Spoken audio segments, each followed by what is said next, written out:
Elena was having a terrible night, even by her standards.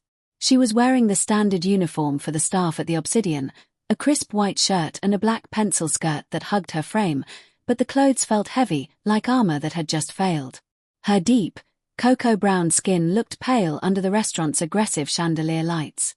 She kept her tightly coiled, natural hair pulled back in a severe bun, trying to project a look of professionalism that she absolutely did not feel tonight. Her dark eyes, usually focused and cool, were darting nervously around the dining room. She was delivering a tray of drinks to the most secluded table in the private wing when she saw him. He was barely 25, but the sheer weight of fear he commanded made him look older.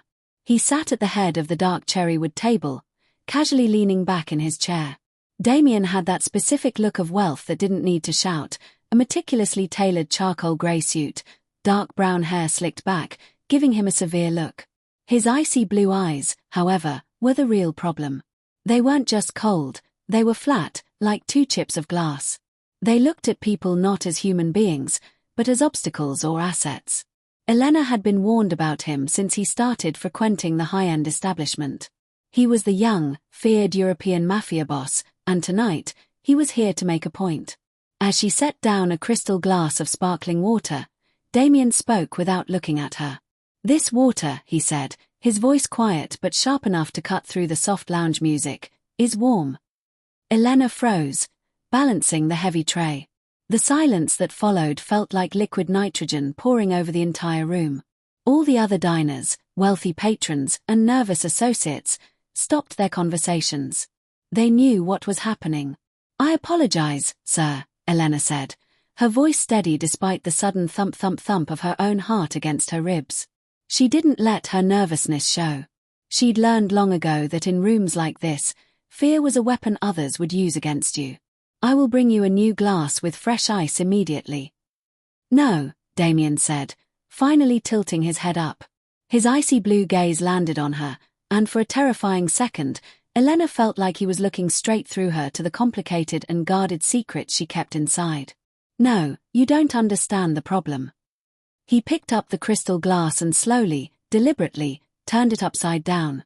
The water, which was definitely cold, splashed not onto the expensive carpet, but directly onto the front of Elena's crisp white shirt.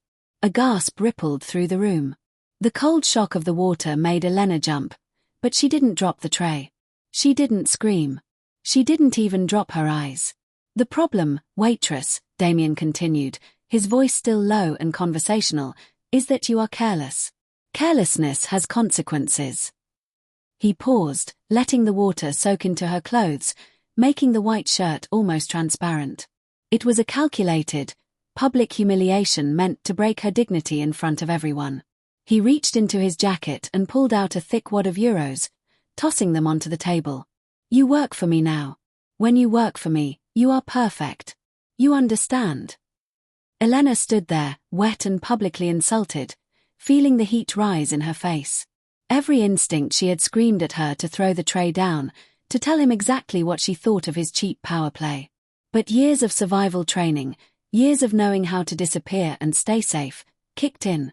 She straightened her spine, swallowed the rage like a mouthful of bitter dust, and looked him straight in the eye. "Yes, sir," she replied. Her voice was flat, devoid of emotion, and frighteningly calm. She placed the tray down gently on a nearby empty service stand, took a linen napkin from the table, and calmly patted the wet spot on her shirt. She didn't apologize again. She didn't beg. She just gathered the thick wad of money he had thrown, a shocking amount that was easily a month's salary, and placed it carefully into her apron pocket. "Thank you for the tip, sir," she said. It sounded less like thanks and more like a promise. "I will inform the kitchen staff that the water temperature was unacceptable." She turned and walked away, her heels clicking steadily on the marble floor. Damien watched her go, a tiny, almost imperceptible frown creasing his forehead. He had expected tears. He had expected pleading. He had expected resistance, which he could then crush. He had expected to dominate. He got calm compliance. Too calm. "She will be trouble," muttered a heavyset man named Victor, one of his associates, leaning closer. Damien picked up a glass of wine, swirling the dark red liquid. Trouble is easy to manage, he said, his flat eyes following Elena as she disappeared around the corner. The ones who pretend not to care are always the easiest to break. He believed he had asserted his dominance absolutely. He believed she was now terrified and subservient. But Elena wasn't heading toward the kitchen. She went straight to the staff locker room, removed her wet shirt, and pulled on a plain black sweatshirt that belonged to one of the busboys. She stood in front of the small, fogged mirror, her hands braced on the counter. She saw the rage trembling in her own reflection, but she locked it down. This wasn't just a rich man having fun. This was a direct signal: he sees you. Elena reached into her apron pocket and pulled out the huge wad of cash. It was dirty money, meant to silence her. She counted it quickly, her lips moving silently. She then pulled out her own wallet, a worn, functional leather one, and withdrew 3 €100 notes. She slipped those 3 notes, which she had earned, back into her pocket. The rest of Damien's humiliation money, she dropped into a plain manila envelope she pulled from the bottom of her locker. She smoothed the envelope shut. The paper was thin, but the feeling it gave her was thick and heavy. Elena looked back at her reflection, and this time, her dark eyes weren't panicked. They were calculating. That feeling of shock, the pounding heart, the red-hot rage, she packaged it all up and filed it away. Carelessness has consequences. Damien was right. But the consequences were not for her. She pulled out her work phone, a cheap, disposable device she kept hidden in her locker. Her fingers flew across the keypad, texting a short, coded message to an untraceable number. The bull just opened the door. The inventory has arrived. She replaced the sweatshirt with a fresh uniform shirt, tucked the manila envelope back in the locker, and headed back out onto the floor, her calm, professional mask firmly back in place. Damien believed he had broken her spirit, but he had just supplied the first piece of capital she needed. He was wrong about who worked for whom. And he was about to discover that in his world, power wasn't about who shouts loudest. It was about who controls the system that creates the consequences. Elena was now the quiet topic of the Obsidian. Not because she was a good waitress, though she was efficient, but because of how she acted around Damien. She didn't just serve him. She moved like a shadow, anticipating his needs. Her deep cocoa-brown skin seemed to reflect the constant, subtle tension in the air around their table. She still wore her natural hair in a severe, tight bun, but the control she exercised now extended to her entire body. Every time she approached Damien's table, her dark eyes, usually so expressive, became completely blank, confirming to everyone watching that the terrifying young boss had successfully extinguished her spirit. The staff whispered. They believed Damien had one, and Elena was now a broken tool. Every day for the next week, the pattern was the same, and it was deliberately humiliating. If Damien coughed, Elena was there with a glass of water, held slightly lower than required, forcing her to lean in, an act of submission. If he reached for the salt, she had already placed a tiny, perfect pinch next to his plate. If he spoke, she listened with a bowed head, never meeting his icy blue eyes. The biggest incident happened on Friday night. Damien hosted a small, private dinner for 3 very serious, old-money European figures. He beckoned Elena over with a slow, deliberate wave of his hand. "Waitress," he said, his voice carrying just enough to be heard by his associates. "My phone battery is low. Fetch my charger from the car." Fetching a personal item from a guest's car was not a service the Obsidian offered. It was a chore for a personal assistant, or a house servant, or a pet. It was meant to be embarrassing. Elena didn't hesitate. She didn't look offended. She didn't even sigh. "Yes, sir," she said, her voice flat. She took the car key, a heavy, custom-made thing, and walked straight out. When she returned 10 minutes later, she handed the charger to Damien with a slight bow of her head. He didn't even look at her. He just plugged it in. The quiet, calm way she obeyed, without question, without protest, confirmed to his associates that his control was absolute. "She's good," one of the older men murmured, clearly impressed by the complete lack of pushback.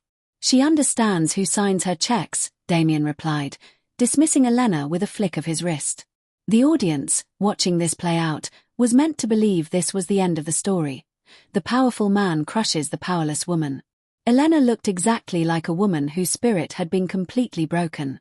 She was the picture of resigned servitude.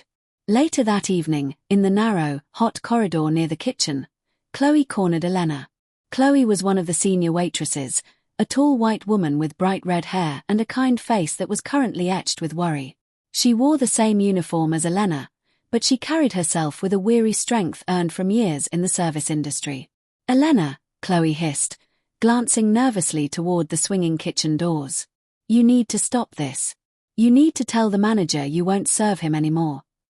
Elena stopped wiping down a tray, her dark eyes still holding that unsettling blankness. "Stop what, Chloe?" "The submission."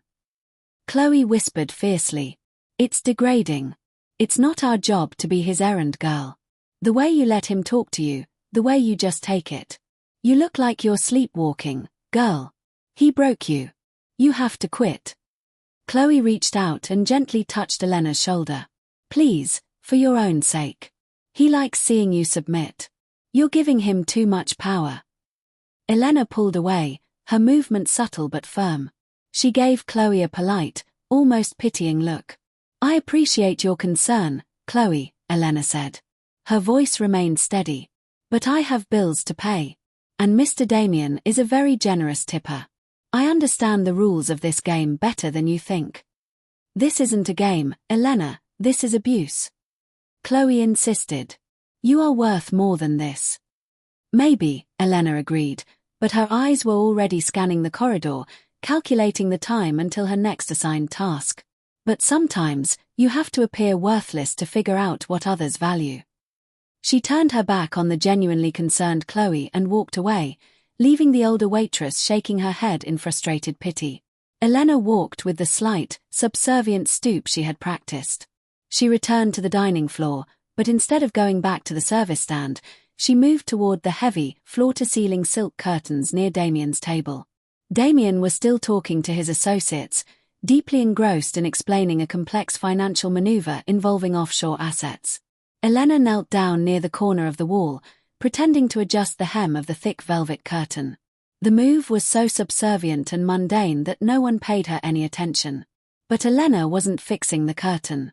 Her ear was positioned precisely, just inches from the wall, allowing her to catch the quiet murmur of Damien's voice as he leaned in to share a confidential detail.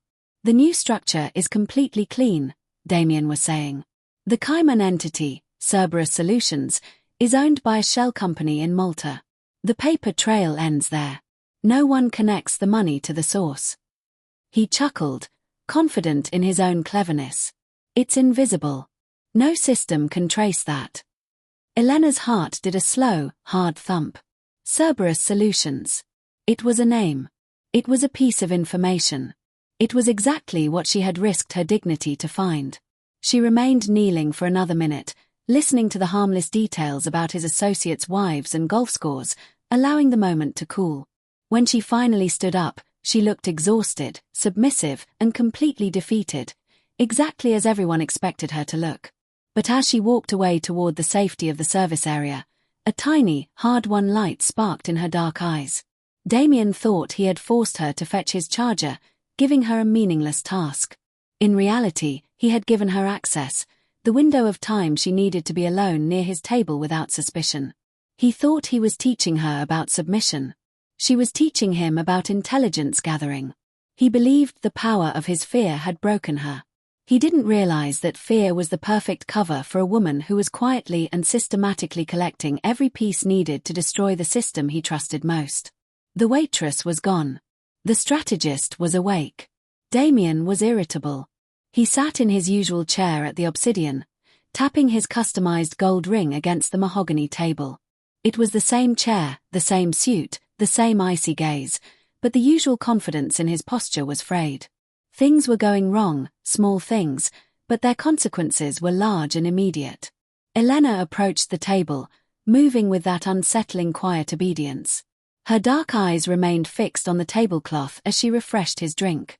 She wore her uniform like a habit, her deep cocoa skin the only color in the stark black and white of her attire. To anyone watching, she was still the broken waitress.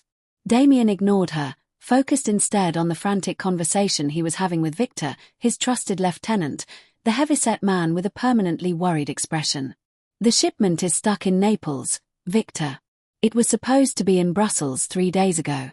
3 days. Damien's voice was low, laced with the kind of danger that didn't need to be shouted. The transport company changed the route, boss, Victor stammered, pulling at his tie. A sudden permit issue. They said the usual coastal road was closed for emergency environmental inspection. It's never happened before. Environmental inspection. Damien scoffed, glancing over at Elena, who was now clearing a distant service cart. He made eye contact, then immediately dismissed her. Since when does the Italian government care about the smell of diesel? The delay was costing them significantly, and the timing was impossible. The paperwork for that shipment was flawless. The next day, the small setbacks became serious problems. Damien was pacing his penthouse office, the sleek, minimalist space feeling claustrophobic. He was on a secure line, listening to a furious Italian associate. The warehouse is compromised. Damien. Marco is gone. The police moved in so clean, so fast. Like they knew the exact moment to strike. Who knew about that meeting? Only 4 people. The voice on the other end was hysterical. Marco was a key middleman in their distribution network, known for his secrecy. He was untouchable. Now, he was exposed, arrested in a perfectly executed raid. Damien slammed his fist down on his glass desk. He ran a frustrated hand through his dark, slicked-back hair. His icy blue eyes narrowed with genuine confusion. Calm yourself. The leak didn't come from my side, I promise you, Damien growled into the phone. The meeting was planned over 2 different encrypted channels. It's impossible. He hung up, breathing heavily. He looked out over the glittering city, the view that usually reminded him of his power, but now only felt like a trap. The coincidence was too much. The Naples shipment delay, now Marco's exposure. Someone was attacking his network. But who? His rivals were loud, messy, and predictable. This was surgical. The final blow came that evening. Back at the Obsidian, Elena was placing a new napkin on the table while Damien was concluding a major financial deal, the one they called the Phoenix, worth millions. The associate across from him, an older, respected financier named Mr. Harding, was about to sign the final papers. It's a clean deal, Mr. Harding. The Maltese shell company guarantees the assets, Damien assured him, pushing the contract forward with a confident smile. Mr. Harding picked up the pen. Just as he was about to sign, his phone chimed. He glanced down at the screen, and his face, usually composed, went slack with shock. He pushed the contract back toward Damien. I'm sorry, Damien. We need to stop this. Damien's jaw tightened. Stop. Why? Mr. Harding leaned in, lowering his voice conspiratorially. The company you mentioned. The primary holding asset of the Maltese firm, Cerberus Solutions, it just triggered a mandatory red flag review by the European Securities Commission. Automated filing. It's nothing concrete, but it means auditors will be crawling all over the ownership structure for the next 6 months. The deal is dead in the water, Damien. I can't touch anything under that kind of scrutiny. The room spun for Damien. Cerberus Solutions. That was the name he had carelessly mentioned days ago when Elena was fixing the curtain. His mind raced. A red flag review. That was a technical, automated process. It wasn't a police raid. It wasn't a rival gang. It was a problem with the system.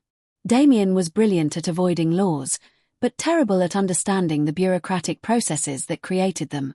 He knew people who could manipulate border guards and politicians, but he didn't know anyone who could trigger an automated audit protocol. It was like fighting the weather. He tried to salvage the deal, but Mr. Harding was already gathering his coat. As the financier left, Damien sat alone, his icy blue eyes staring into the middle distance. Elena returned to clear the empty coffee cups. She moved slowly, giving him space, wearing the mask of the obedient servant. Damien watched her from the corner of his eye. Shipment delay. Lieutenant exposed. Deal collapsing. All 3 events were separated by geography, time, and type of consequence. One logistical, one legal, one financial. No one could possibly connect them. And absolutely no one could connect them to the broken waitress who only knew how to fetch a phone charger. He looked at her deep cocoa skin, her calm dark eyes, her perfectly subservient posture. She looked like a woman who could barely afford the bus fare home, let alone control automated financial audits or customs permits in 2 different countries. The idea was laughable. "Waitress," Damien called out. Elena stopped, turning to him slowly, politely. "Sir." "Get me a whiskey." "Neat."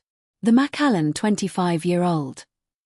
"Immediately, sir," she replied, and walked away. She had followed his orders, precisely. Too precisely. Damien took a long, slow breath. He still didn't connect the consequences to her. How could he? But a thread of doubt had been pulled.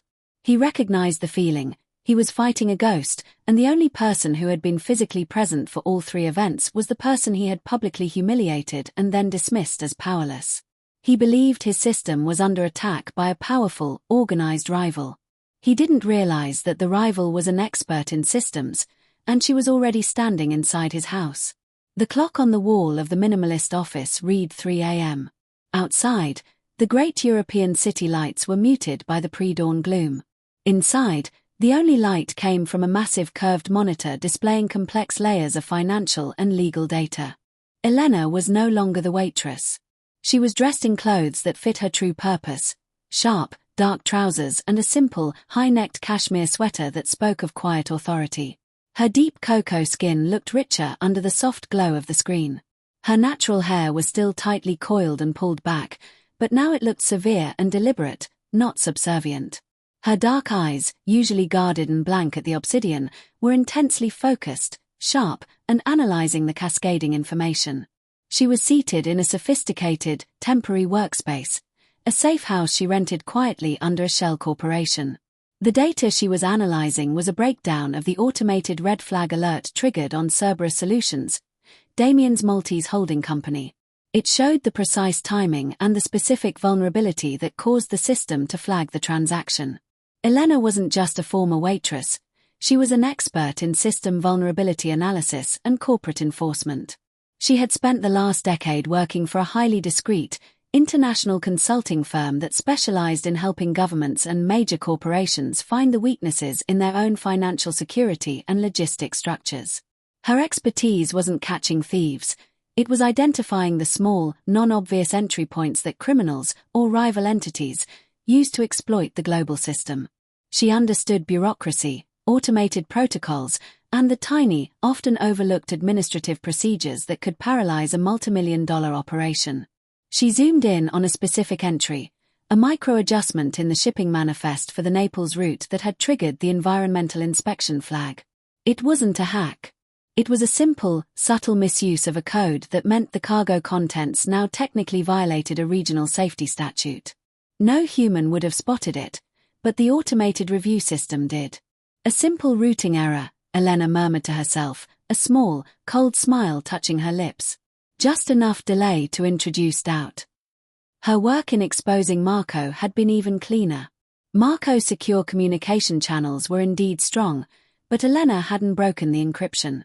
She had identified the exact moment Marco's phone connected to his home Wi-Fi and, using publicly available regulatory filings, flagged the IP address as belonging to a structure listed for sale due to tax liability discrepancies.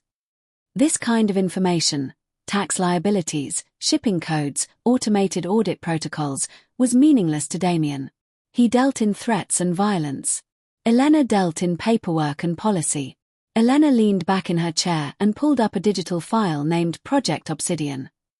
The file contained a detailed history of Damien's rise to power, focusing not on his crimes, but on his operational structure. It showed his connections to the Obsidian restaurant. It wasn't just a place he frequented. It was a discreet, high-volume money laundering hub, disguised as an elite dining experience. This was the biggest reveal. Elena did not stumble into the Obsidian.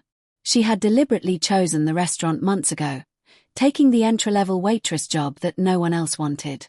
She had researched Damien, recognized the arrogance in his public displays of power, and chosen him as her primary target. For months, she had lived a double life, spending her days tracking system exploits for her firm and spending her nights wearing the apron, learning the patterns of the most dangerous man in the city. She had spent 6 years building an internal, digital database detailing everything about Damien's system, and the physical humiliation she endured in Chapter 1 was exactly what she needed. It wasn't a setback, it was the key to the final stage of her plan. By publicly crushing her, Damien had removed her from suspicion. No powerful rival would expect their sabotage to be orchestrated by a humiliated woman serving drinks. He had effectively given her an invisibility cloak. Elena pulled out her work phone, the cheap, disposable one from her locker, and typed a brief update to the untraceable number. Phase 2, the inventory is confirmed vulnerable. Proceeding with targeted pressure points. She stood up, walking toward a small window. She was utterly exhausted, the result of living on 2 hours of sleep and pure adrenaline, but her resolve was iron. She hadn't started this mission for money, or even just for justice. She had a deeply personal stake in seeing Damien's system completely dismantled. The true source of her motivation was still hidden, but her focus was absolute. She had traded her dignity for access, her personal time for information, and her safety for control. Damien might be noticing the cracks in his empire, but he was still looking for a man with a gun or a rival with a bigger bank account. He wasn't looking for a waitress with a legal database and a quiet understanding of how government algorithms really work. And until he looked down, Elena knew she could keep tearing his world apart from the bottom up. The quiet power she controlled was one he didn't even know existed. Damien was frustrated. His setbacks were mounting, another key associate had been quietly detained, and a crucial wire transfer had bounced due to an inexplicable clerical error in a municipal bank, an error that only the most dedicated bureaucrat would notice. He needed to re-establish control, and control, for Damien, always started with fear. He summoned Elena to his private dining room, a small, heavily paneled space separate from the main floor of the Obsidian. Elena arrived, her deep cocoa skin illuminated by the dim, expensive lighting. She wore her mask of quiet obedience perfectly, her dark eyes vacant, her shoulders slightly stooped in the subservient posture she had perfected. Damien was standing by the window, the city lights reflecting in his icy blue eyes. His dark, slicked-back hair was impeccable, but his expensive suit looked tight with tension.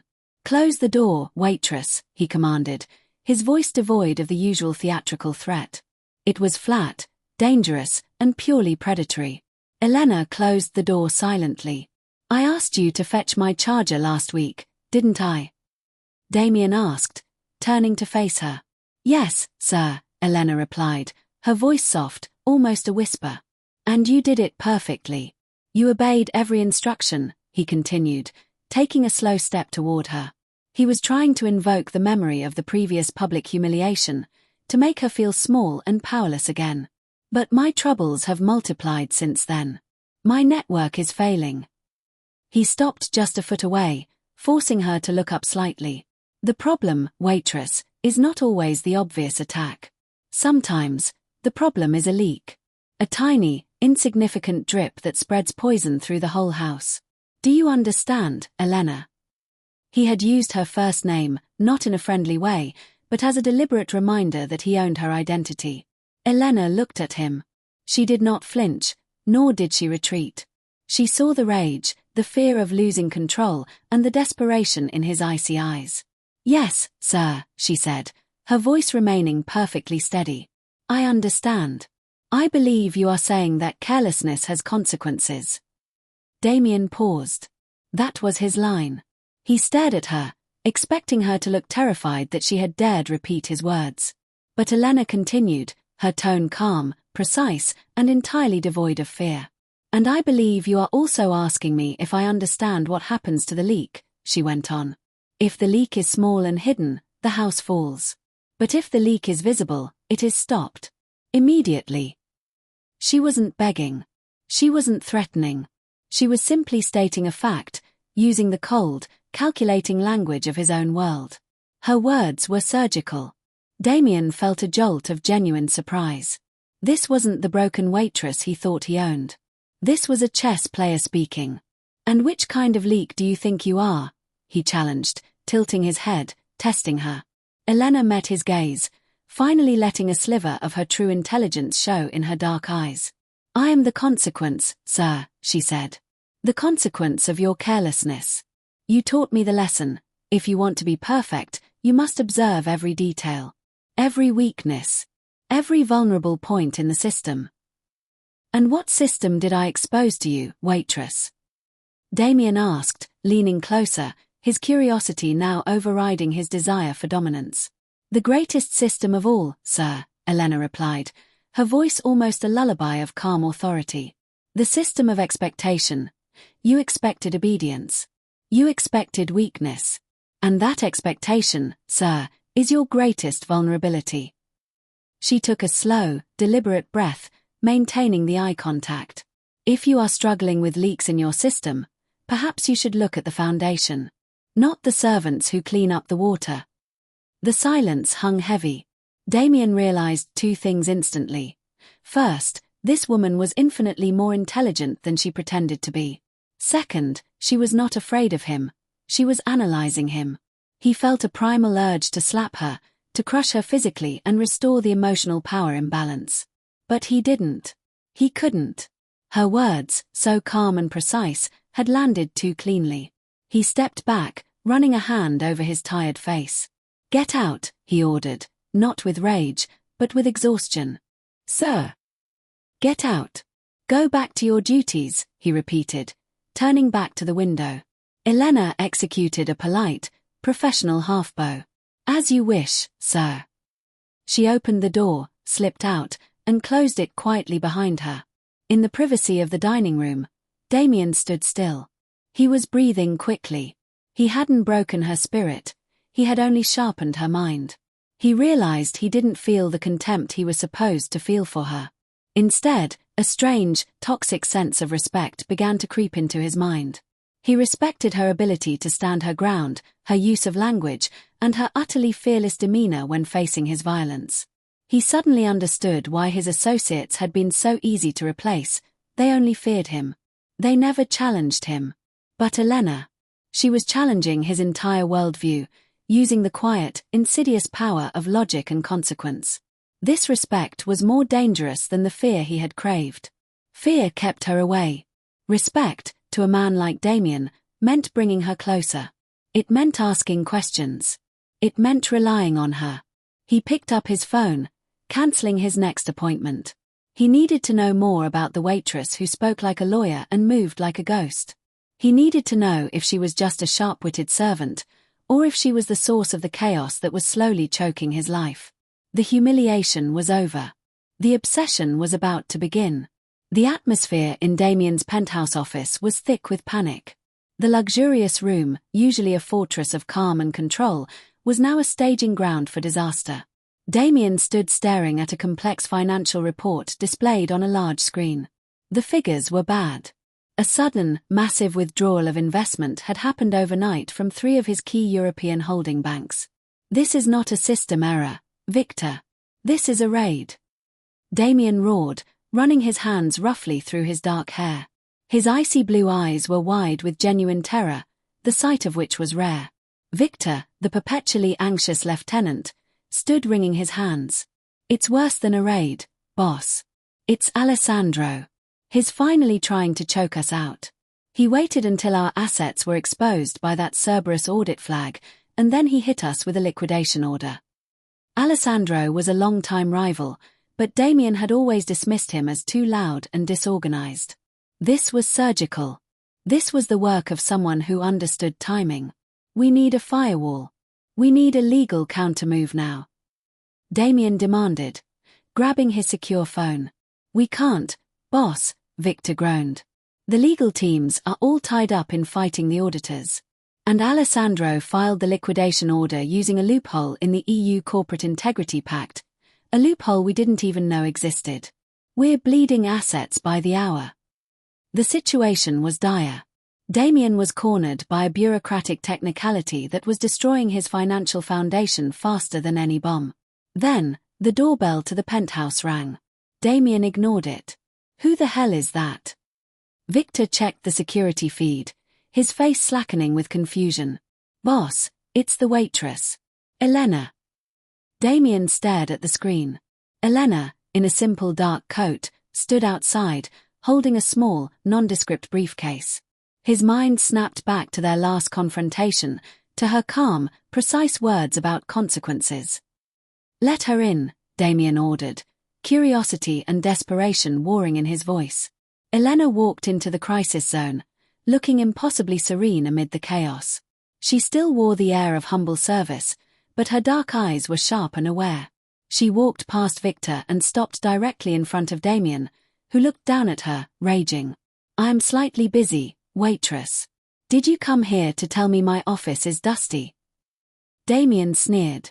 Elena opened the briefcase and slid a single, thin stack of papers across the glass desk toward him.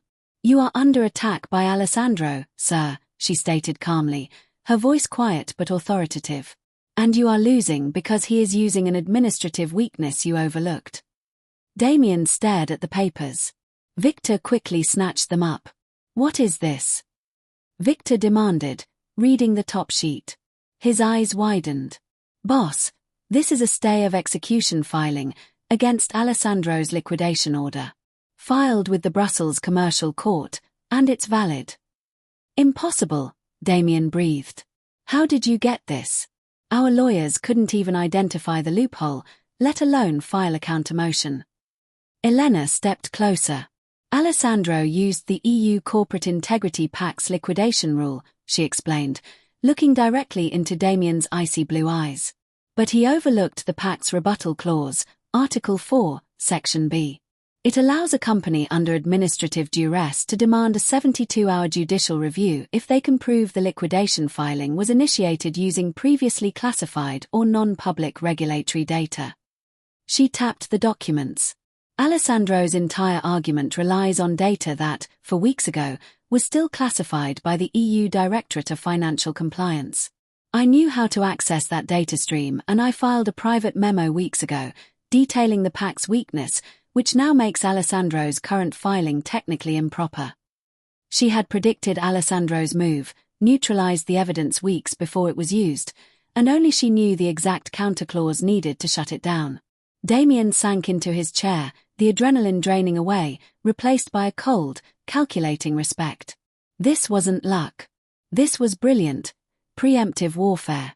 "You engineered this," Damien realized, not with anger, but with stunned admiration. "You knew Alessandro would hit after the audit flag. You knew the specific clause."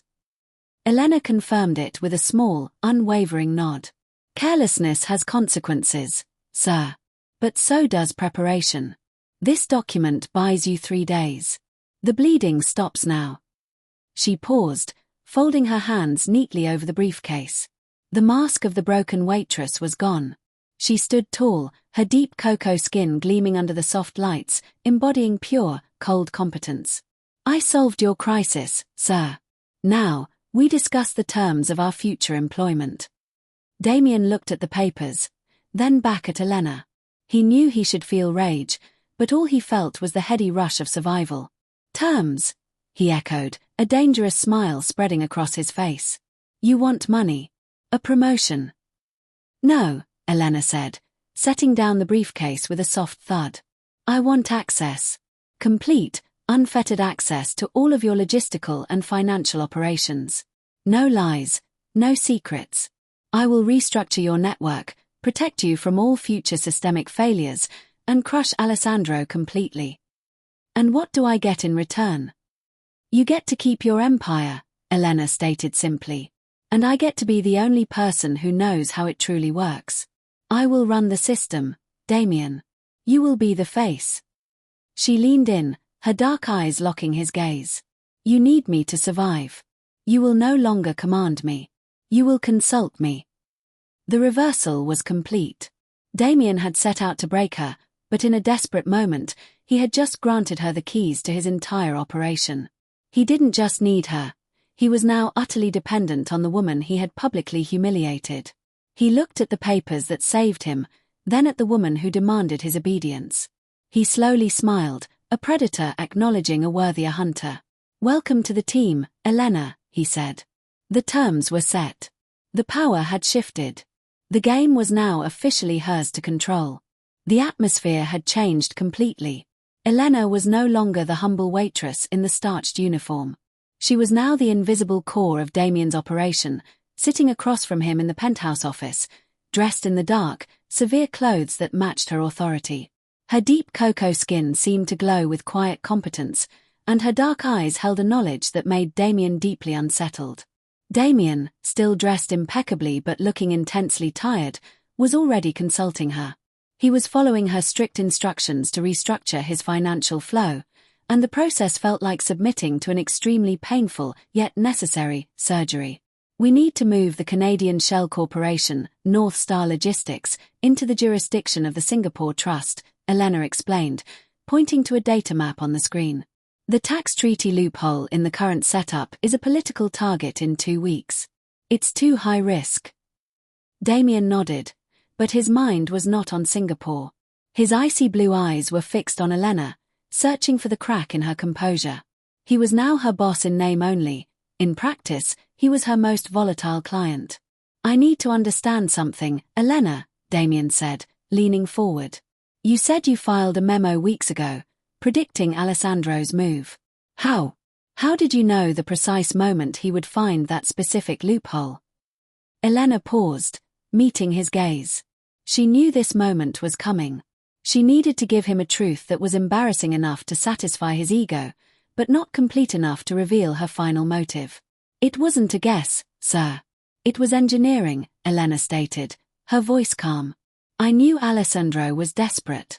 Desperate men use the first available weapon, not the best one. I also knew he had been receiving irregular, anonymous tips pointing him toward the EU Corporate Integrity Pact's weakness. Damien frowned, running a hand over his dark, slicked-back hair. Tips? Who would tip Alessandro? I did, Elena revealed, softly. Damien's jaw dropped. You fed my enemy information. Yes, sir. It was a managed information leak, Elena continued, unperturbed. I fed him just enough truth, tax and legal research I gathered on my own time, to make him confident in using that specific, flawed approach. I set the trap, sir. You walked into the public humiliation, which gave me the cover I needed to execute the final steps, and then Alessandro walked into the trap I had set for him. Your humiliation was the start. His attack was the climax. Damien stood up, pacing the sleek office. The embarrassment was a physical force. He hadn't just been outsmarted by a rival. He had been a puppet in her intricate performance. You've been controlling variables since the moment I saw you, he accused, his voice rising in disbelief. What else? The staff? The restaurant? Yes, sir, Elena admitted easily. The head maitre d', Marcus, a kind, older black man with salt and pepper hair, is a distant contact of mine. I ensured I was always assigned to your private wing. The staff placement was never random. She continued, peeling back the layers of his self-deception. The delays in your shipments, the financial choke points, all small, administrative flags I raised on my personal time. Tiny actions that look like accidents, not attacks. I wasn't just observing your system, Damien. I was stress-testing it. Damien stopped pacing, turning to face her. His icy blue eyes were narrowed, not with anger, but with the painful realization that his entire foundation had been built on a lie she had carefully constructed. The day you humiliated me, Damien said, his voice quiet, almost a whisper. When I made you fetch the charger, you obeyed perfectly. I did, Elena confirmed. Because your arrogance was the perfect distraction. You were so focused on owning my pride that you didn't notice I had already stolen your control. The ultimate, embarrassing truth hit Damien with the force of a blow. He realized he had never owned her time. She was never his servant. She had simply rented his arrogance as a necessary piece of equipment for her mission. The money he threw at her was her investment capital. The fear he tried to instill was her invisibility cloak. The power, Damien murmured, running a hand over his face. I thought I had the power when I made you kneel. Elena looked at him, her dark eyes filled with a sad, steady knowledge. You had a moment of dominance, sir. But power is not who shouts loudest. Power is who controls consequences. You created the consequences for yourself, and I was simply there to manage them. She picked up the briefing file. Now, we have 3 days to stabilize the North Star asset before Alessandro realizes his attack has failed. We can discuss who owns what later. Right now, we focus on survival. She hadn't yelled, she hadn't gloated, and she hadn't threatened. She had simply delivered the cold, hard, embarrassing facts of his operational failure. Damien sat back down, defeated by the truth, but strangely energized by the strategic brilliance of the woman across from him. He realized that the greatest danger was not his rivals, but the absolute control Elena now held over the one thing he couldn't live without: information.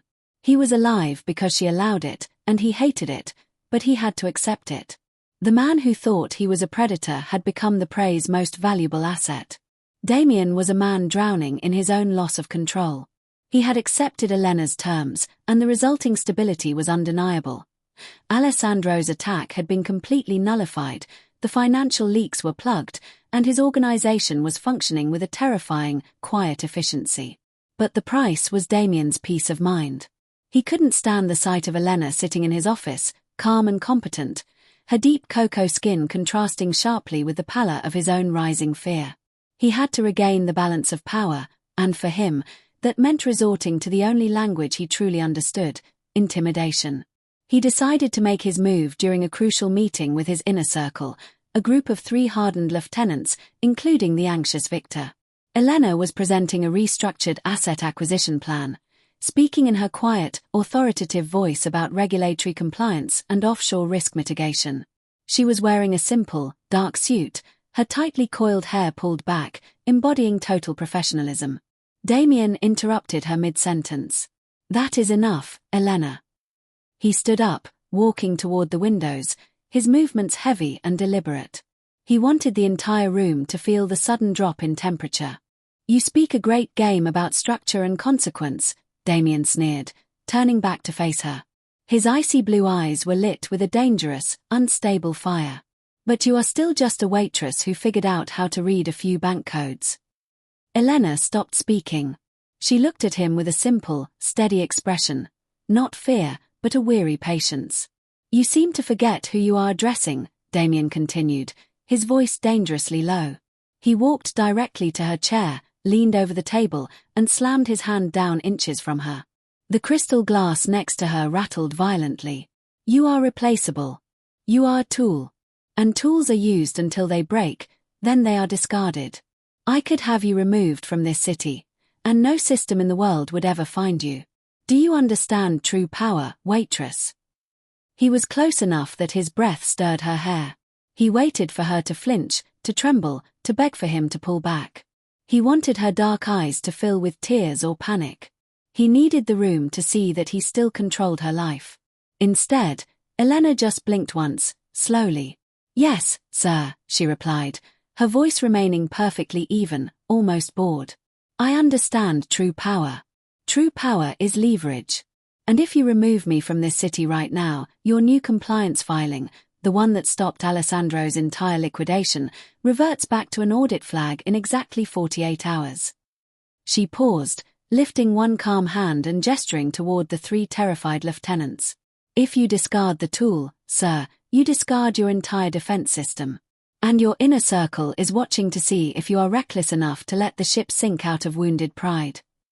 Damien stared at her, his face flushing crimson under his pale skin. He couldn't move. She hadn't threatened him with violence, she had threatened him with logic. She hadn't screamed, she had simply stated the devastating, immediate consequence of his pride. He stepped back, defeated but unable to back down completely. "You have no respect," he spat, resorting to simple insult. "Respect is earned, sir." "Fear is easy," Elena countered, picking up the discarded crystal glass and calmly setting it back in the middle of the table. "I respect the process of keeping you alive. That is the only respect that matters here." The atmosphere in the room was suffocating. Damien had tried to assert dominance, and she had neutralized him using his own operational constraints. Victor and the other 2 lieutenants exchanged quick, nervous glances. They saw that Damien was losing the battle not because he was weak, but because he was blinded by rage, while Elena was focused entirely on survival. They realized she was the reason they were currently safe. When Elena resumed her presentation, the lieutenants did not look at Damien for permission. They looked straight at Elena, listening intently to the instructions that would save their assets. The psychological shift was complete.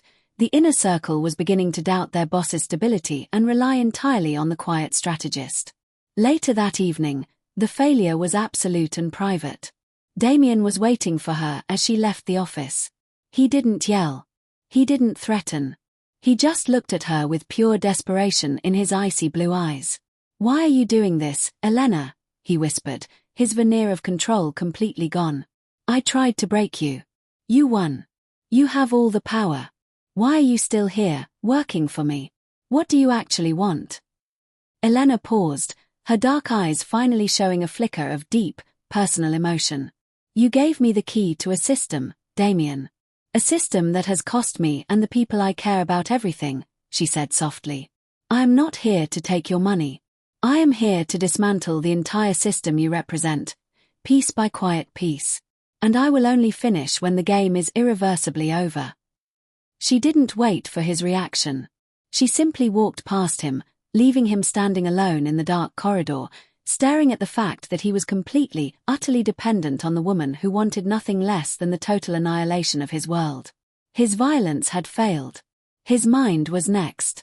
The quiet power resided not in the glint of a gun or the volume of a shout, but in the sterile, beige walls of a discreet private office in a Geneva banking tower. This was where the actual strings of the world were pulled. Elena sat opposite Damien at a long, polished wood table. Her dark eyes, clear and focused, looked across at the boss who now looked haggard and aged by stress. He still wore his expensive, dark suit, but it seemed to contain a man who was hollowed out by fear. He had called the meeting, ostensibly to review the latest asset portfolio, but in reality, he was there to plead for stability. "Alessandro is quiet," Damien said, leaning back, trying to appear relaxed. His icy blue eyes betrayed him, constantly flicking toward Elena for reassurance. "You stabilized the North Star assets. The financial reporting is impeccable. The immediate threat is neutralized," Elena corrected him softly. "But the stability is temporary. We are still exposed at the ownership level.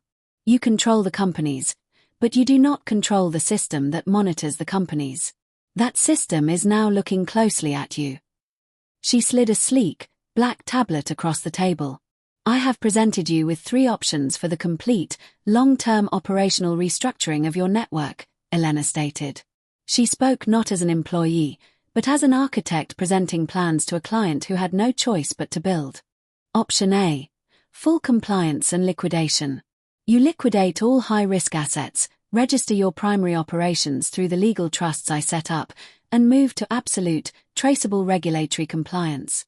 This is safe, secure, and small. It saves your life and your freedom, but it cuts your profit by 70%. You become a legal businessman, which is not what you are. Option B. The surgical restructure. We maintain most of your current profit by shifting assets entirely into decentralized, blockchain-backed trusts, far outside European financial control. This requires immediate, aggressive legal maneuvers in 4 separate jurisdictions and the public exposure of 3 key lieutenants, not Victor, to take the fall for past clerical errors. High risk, high reward. It keeps your empire, but your personal visibility increases significantly. Option C. The disappearance. You liquidate everything quietly, transfer a small, untraceable amount to a safe account, and use the discreet contacts I have secured to leave Europe tonight. You disappear entirely. You lose the money, but you gain absolute anonymity and safety. You start over. Damien stared at the options, his pale face reflecting the screen. He realized that Elena had not only presented his entire future on 3 bullet points, but she had also exposed the brutal truth: he was trapped. He could either be poor and safe, rich and hunted, or simply gone. None of the options involved him maintaining his past dominance. "You speak of my life and my freedom as if they are variables you control," Damien said, his voice husky. "Who exactly are you, Elena?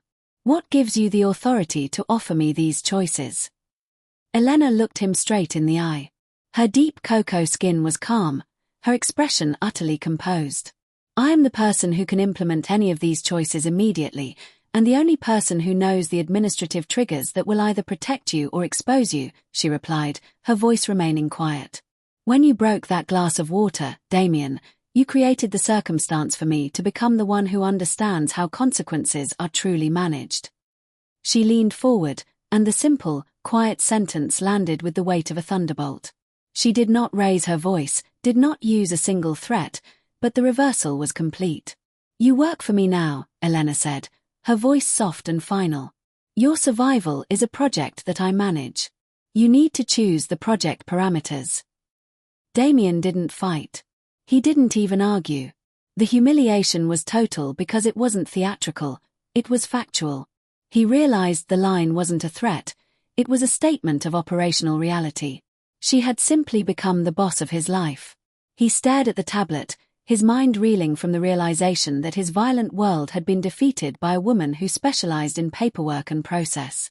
He suddenly understood the true meaning of powerlessness. After a long, agonizing silence, Damien finally pointed a trembling finger at the screen. Option B, he rasped. The surgical restructure. I will not disappear. I will keep my empire. But I need you to guarantee my safety. Elena gave him a tiny, professional nod. Your safety is conditional on your absolute compliance with my process. I will now begin the implementation. The system had a new master, and he was the face, not the brain. The former waitress had quietly taken control of the entire enterprise. The surgical restructure under Option B was nearing completion. Elena had worked him relentlessly, demanding absolute transparency. Every shell company was tracked, every asset was accounted for, and every operation was now filtered through her secure, systemic architecture. The financial hemorrhage had stopped completely, and Damien's network was safer than it had ever been. But he was miserable. He sat in the sleek, minimalist penthouse, waiting for Elena. He looked like a puppet whose strings were held by someone else. His dark, slicked-back hair was slightly disheveled, and his expensive suit looked like a costume. His icy blue eyes were perpetually haunted by the knowledge that his survival was entirely contingent upon her presence. Elena arrived carrying 2 documents. Her deep cocoa skin was calm, her demeanor entirely professional, though her dark eyes held a flicker of triumph that she couldn't quite extinguish. The asset transfer is complete, Damien, Elena announced, placing the 2 documents on his desk. Your network is fully decentralized. Alessandro is paralyzed, searching for a central point of attack that no longer exists. Operationally, you are secure. And personally? Damien asked, his voice low and weary. Elena tapped the 2 documents. That is your final choice, sir. The system has reached its limit. I have built the house, but I will not live in it. She gestured to the first document. Document 1, the exit. This is a clean, irrevocable transfer of management and control to a newly formed, registered administrative trust. You retain 50% of the profit share, deposited monthly into your private, monitored accounts. You legally and permanently step away from all operational oversight. You can walk away, stripped of your influence and the power you crave, but you will live. You will be monitored by the system, but you will be safe. She then presented the second document. Document 2, the compliance agreement. This is the final contract for the continuation of Option B. You retain the title of CEO and the public face of the operation. I will continue to manage the entire architecture, the logistics, the finance, and the systemic risk as your chief strategist. You operate under my control. You follow every instruction. You keep the empire, but you lose every remaining shred of autonomy. Damien stared at the papers. The weight of the decision pressed down on him. Walk away a safe, but powerless, civilian, or stay and live as Elena's highly paid, tightly controlled figurehead. He looked up at Elena, who stood patiently, offering neither encouragement nor threat. You created this system, Damien finally said, his voice raw. You brought me to this point. Why? You wanted justice, didn't you? Why don't you sign the papers yourself and take the whole thing? Why leave me with any choice at all? Elena's expression finally softened, allowing a profound sadness to surface in her dark eyes. You believe I wanted to become a mafia boss, Damien? That is your mistake. I am not interested in your territory or your muscle, she said quietly. I am interested in consequence control. She leaned down, her voice dropping to a dangerous whisper, finally revealing the true depth of her mission. Years ago, you targeted a small business owner in a quiet American suburb. A man named Elijah. He was my brother. He refused your money laundering demands and exposed your local representative.